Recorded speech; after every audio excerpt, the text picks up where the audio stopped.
ay para ayoko na marinig yung template, Mr. President. Thank you. Senator Judge Marcos is recognized. Magandang hapon po. Maraming salamat, Presiding Judge. At maikli lang yung mga tanong ko. Huwag kayong mag-alala. So, mula nung kinuha ninyo yung pera sa bangko at tinurn over kay Colonel La Chica, may pagkakataon ba na hinawakan yung pera ni VP Sara?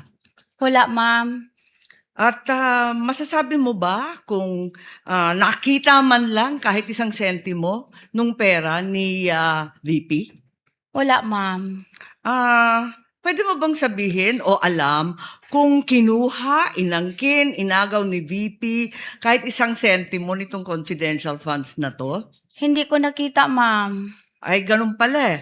Pero ang alam ko, kanina sinabi mo, yung liquidation and supporting documents, ito ang responsibilidad ninyo na iprepara yung mga dokumento para sa COA at sa mga opisyal. Tama po ba? Yung mga documents, di ba yun ang trabaho mo bilang SDO? Kasali po yun, ma'am. Nung naghahanda ka nitong mga papeles na to, katabi mo ba si VP?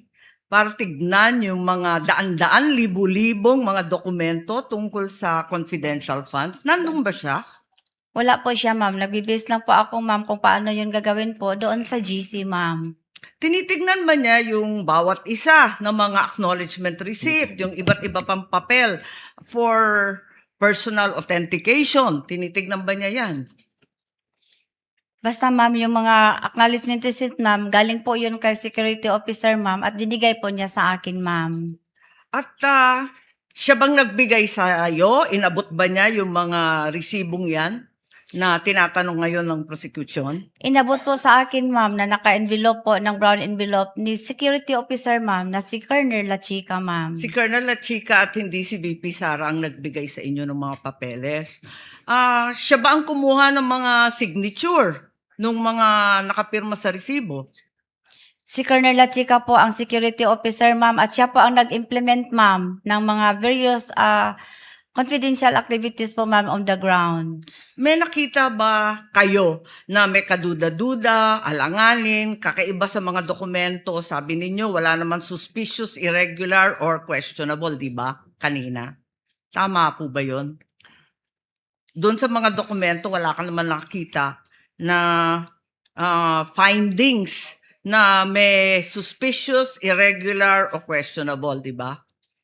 May ano po lang yun, ma'am, yung mga walang name, walang perma, walang date, at biniverify ko po yun kay security officer po, ma'am, na si Colonel La Chica.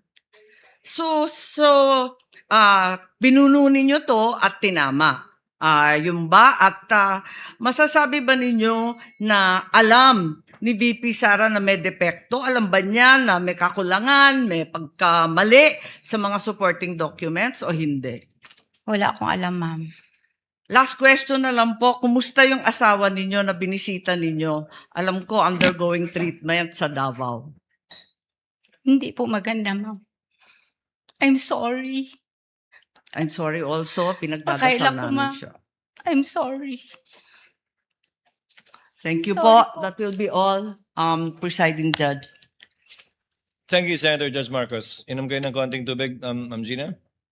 Next to interject, make his interjections rather, would be Senator Judge Aquino. You have 2 minutes, sir. You may proceed when you're ready. And when the witness is ready as well. Yeah, let's give the witness some time. Are you Sige, okay, ma'am. Ma'am Gina? Can you Handa. continue? Sandali lang, sir. Oo. Inuman niyo po ng tubig, ma'am.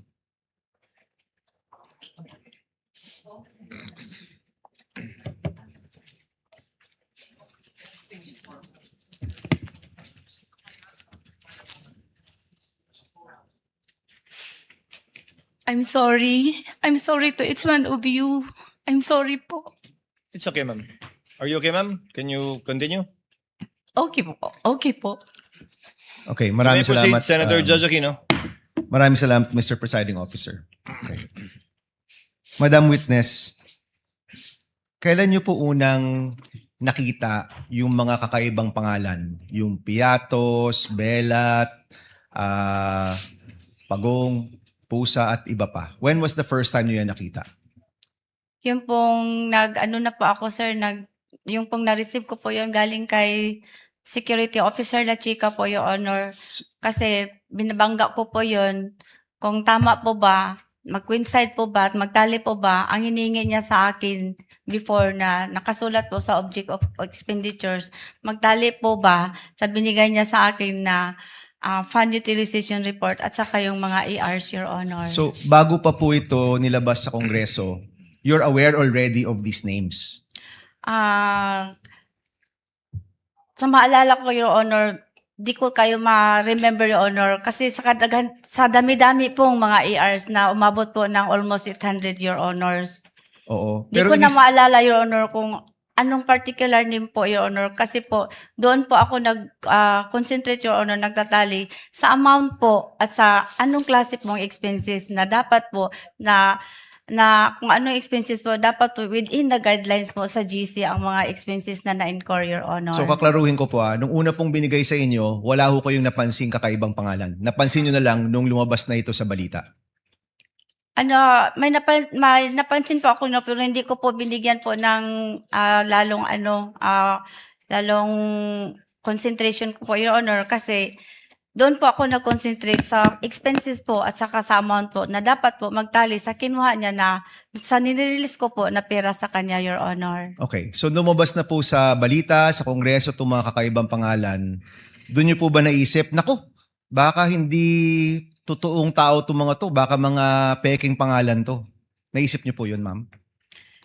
Ano na po, Your Honor, na kasi yung nag-verify po ako kay Colonel La Chica, Your Honor, ang sabi po niya sa akin na, Ma'am Gina, those are sensitive information po at saka confidential in nature po.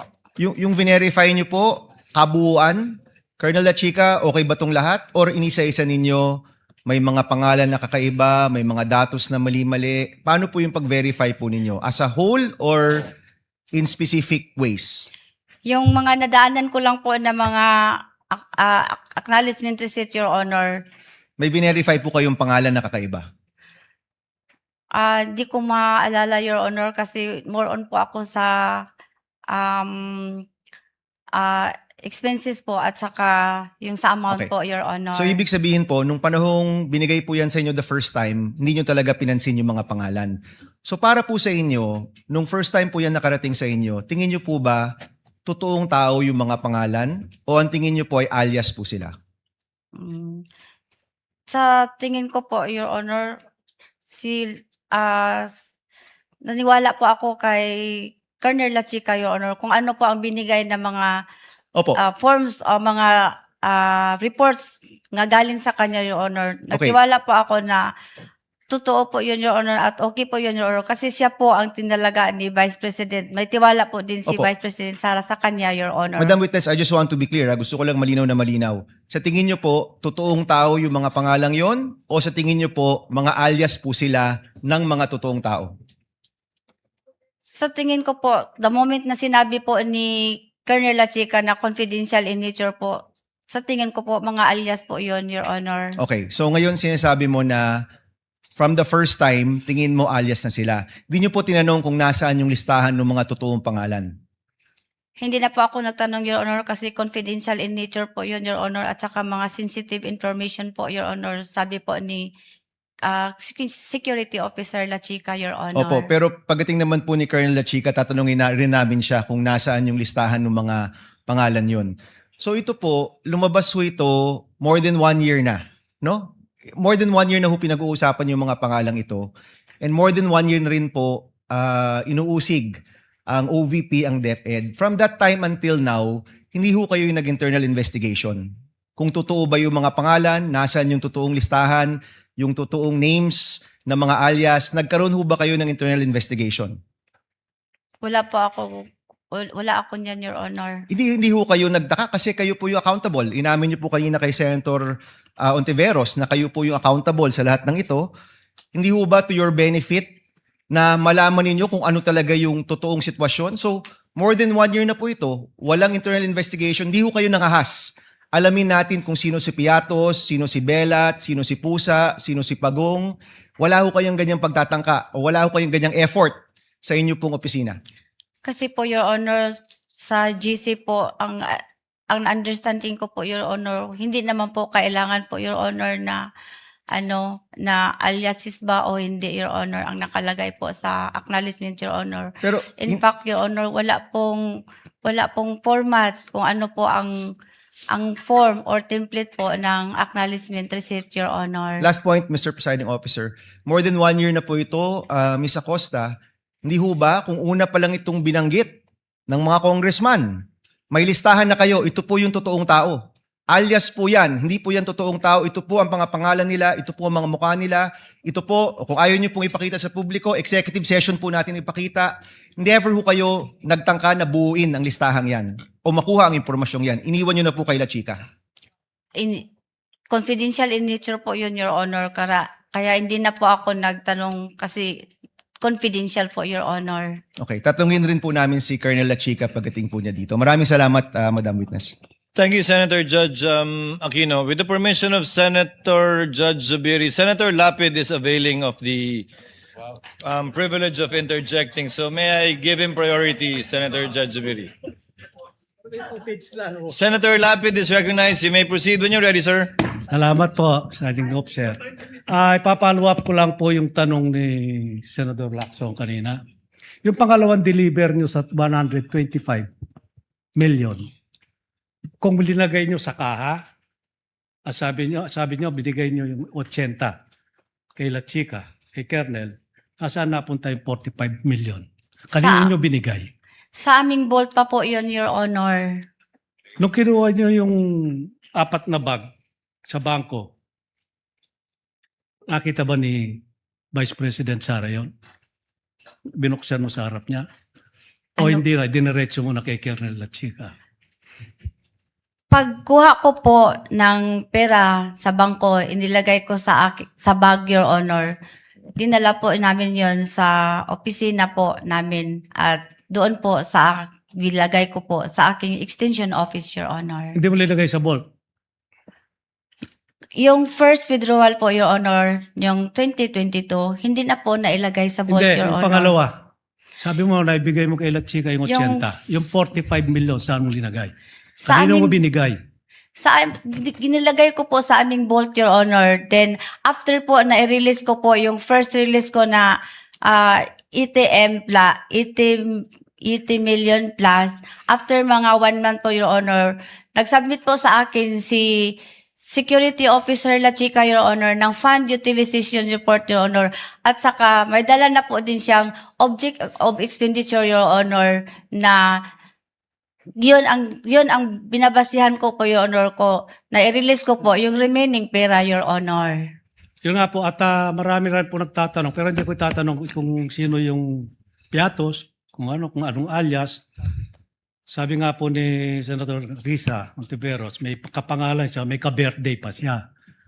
Meron din pong sinabi yung prosecutor na may 2 lapid na nando doon. Papasalamat po ako kung totoong lapid yung kamag-anak ko po kasi. Sabi po kasi ng tatay ko, basta lapid kamag-anak ko. Kaya magpapasalamat po ako sa defense at kay La Chica kung nabigyan yung kamag-anak ko. Kung hindi, kung alias yun, paano yung pangalan at apelido namin na inalias nyo lang pala, hindi totoong tao? Your Honor, yung mga documents po na yan ay galing po sa security officer, Your Honor, na si Colonel La Chica, Your Honor, na itinalaga po ni Vice President, Your Honor. Kaya po nag-rely po ako, Your Honor, sa kanya kasi meron po siyang office order, Your Honor, na siya ang security officer, Your Honor, at siya po ang mag-implement ng mga various confidential operation or activities, Your Honor. Ba't yung pinagkatiwalaan si Colonel La Chica, may nakita ba kayong background niya? Nung siya, active pa siya hanggang ngayon, meron ba siyang intelligence fund sa office niya, na sarili niya? Kasi karamihan ng mayor, local official, military, police, army, navy, may mga intelligence fund po yan. Siya ba meron bang sariling intelligence fund? Hindi ko alam, Your Honor. Hindi mo inalam? Hindi ko alam, Your Honor. Ayun lang po. Maraming salamat. Thank you, Senator Judge Lapid. Senator Judge Zubiri. You may proceed, sir. You have 2 minutes. When you're ready. Ayoko na magtanong sana, Mr. Presiding Officer. Napakaganda ng mga tanong ni Senator Lapid. Anticlimactic na po ako pagka ganito. Maayong hapon, Palangga. Maayong hapon. Silingan man ta, Ma'am Gina. Nine hapon, sub, sir. Ay, Ma'am. Your Honor. Yes, ma'am.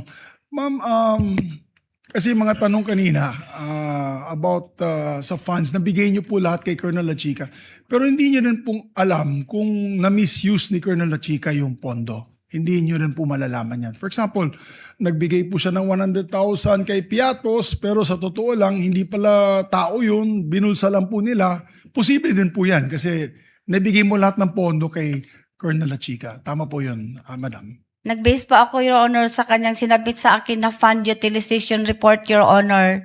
After po, ma-implement po niya ang mga project po or activities po ng confidential funds, Your Honor. O nga kasi, Madam Witness, ganun din po nangyayari na yun pag mga AIX, misuse ng mga pondo ng gobyerno, may mga barangay official na nagpapapirma ng 5,000, pala 2,000 lang pa yun na ibibigay dun sa recipient, yung 3,000 binubulsa nila. Posibleng mangyari din po dito dahil yung mga pinapirma na binigay sa iyo ay hindi po natin na-verify. Totoo po yun. Hindi naman na-verify. Biniverify ko po yun through Lachica, Your Honor. Kasi siya po ang nag-implement, Your Honor. Siya po ang may alam, Your Honor. Siya po ang eksperto, Your Honor. So, iisang tao lamang ang iyong gisaligan, yung pinaniwalaan mo, Madam.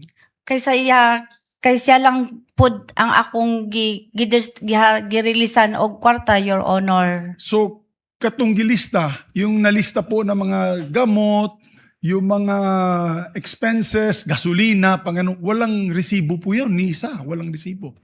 Wala po, Your Honor, kay confidential in nature po, said Colonel Lachica, Your Honor. Pero Palangga, wala ka nahadlok. Wala ka nahadlok.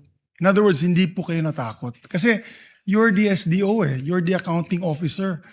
Alam ko lahat ng LGUs, lahat ng mga government agencies, pati Philippine Sports Commission, hindi po naglalabas ng pondo yan kung walang resibo, ni piso. Talaga, pambili lang ng equipment para sa sports. Kailangan may resibo po. At bine-verify pa yung resibo ay official receipt, hindi po yung acknowledgement receipt.